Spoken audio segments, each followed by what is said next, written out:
14 নম্বর প্রশ্নের উত্তর সদৃশ আবৃত্ত দশমিক ভগ্নাংশে প্রকাশ করি।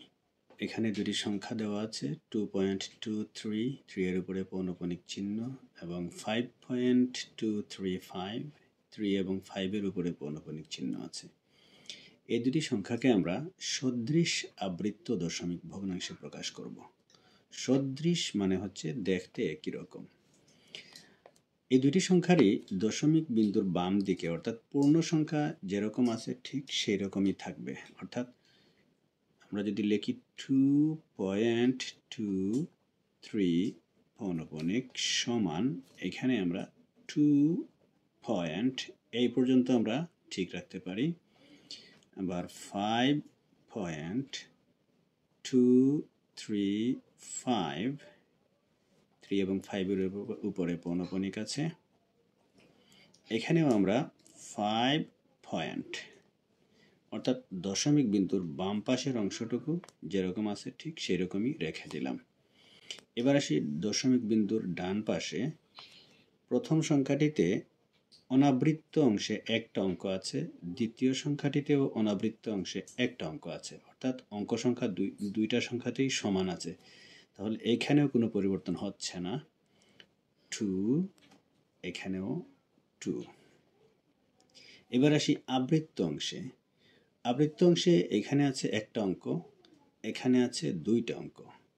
আমরা যদি দুইটাকে সমান করতে চাই অর্থাৎ সদৃশ করতে চাই তাহলে এখানে একটা অঙ্ক এখানে দুইটা অঙ্ক অর্থাৎ 1 এবং 2 এই দুইটা সংখ্যার লসাগু নিলে যা হবে সেই সংখ্যক সংখ্যা আবৃত্ত অংশে উভয় জায়গাতেই লিখে নিব। অর্থাৎ 1 এবং 2 এর লসাগু হচ্ছে 2, তাহলে এখানে আবৃত্ত অংশে আমরা দুইটা অঙ্ক লিখে নিব।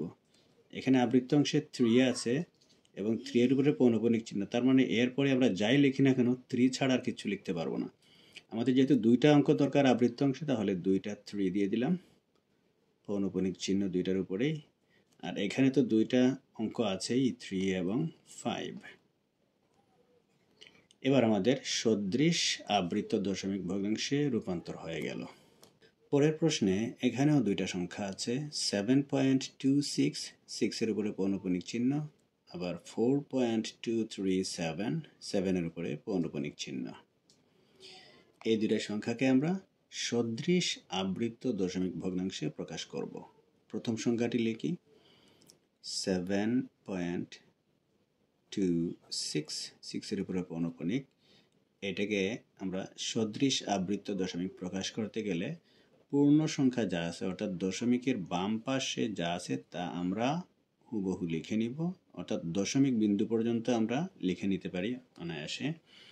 পরের সংখ্যাও লিখি এখানে 4.237 7 এর উপরে পৌনঃপুনিক চিহ্ন। এখানেও আমরা 4 দিয়ে দশমিক বিন্দু পর্যন্ত লিখে নিতে পারি। এবার আসি দশমিক বিন্দুর পরে অনাবৃত্ত অংশে। এখানে আছে একটা অঙ্ক, এখানে আছে দুইটা অঙ্ক, অর্থাৎ সর্বোচ্চ সংখ্যক অঙ্কের সমান আমরা অনাবৃত্ত অংশে নিব উভয় জায়গাতে। তাহলে অনাবৃত্ত অংশে সর্বোচ্চ সংখ্যক দুইটা অঙ্ক আছে এখানে, সুতরাং আমরা প্রথম সংখ্যাটিতেও দুইটা অঙ্ক নিয়ে নিব অনাবৃত্ত অংশে।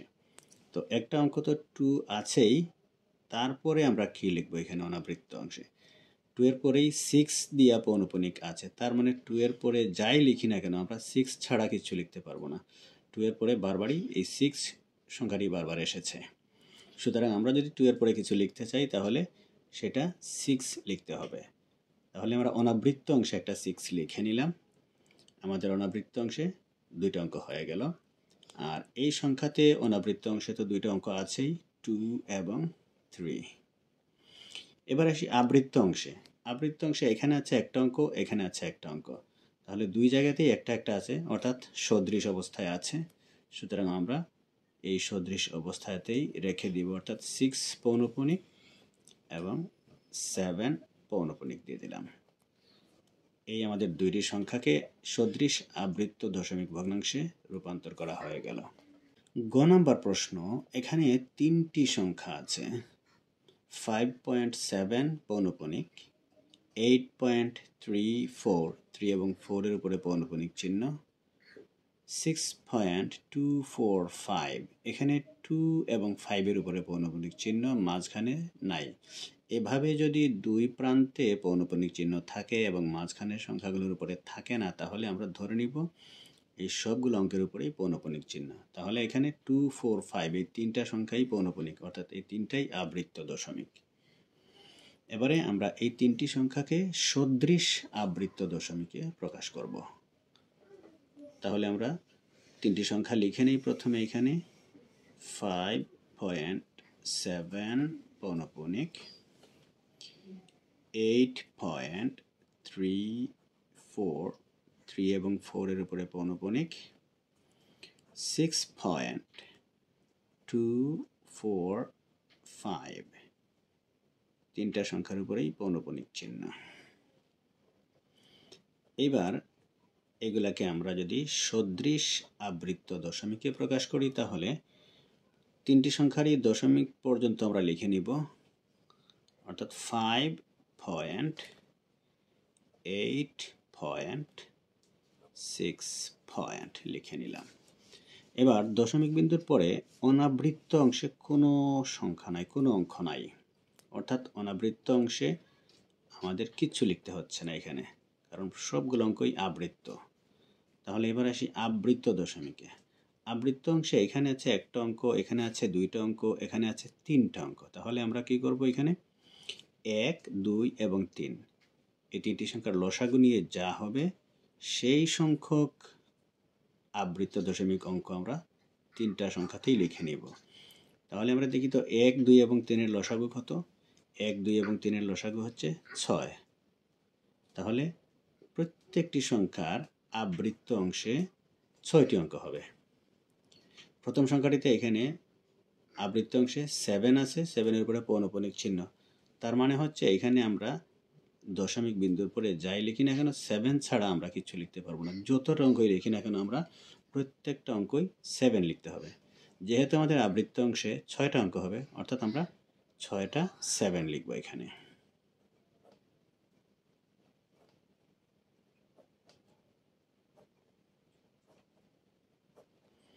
এবং প্রথম এবং শেষ অঙ্কের উপরে পৌনঃপুনিক চিহ্ন দিয়ে দিলাম। এর মানে হচ্ছে এই সবগুলো অঙ্কই আবৃত্ত দশমিক।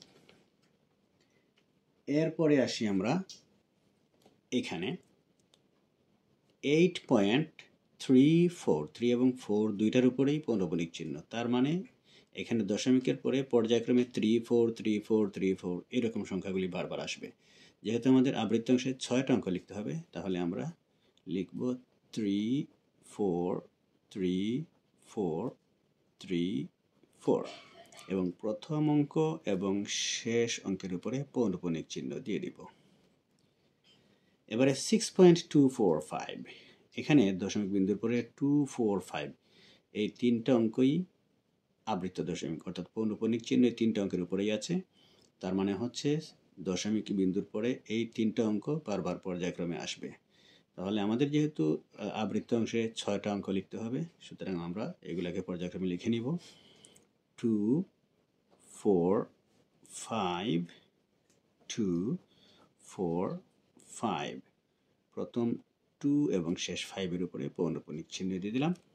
তিনটি সংখ্যাই সদৃশ আবৃত্ত দশমিক ভগ্নাংশে প্রকাশ হয়ে গেল।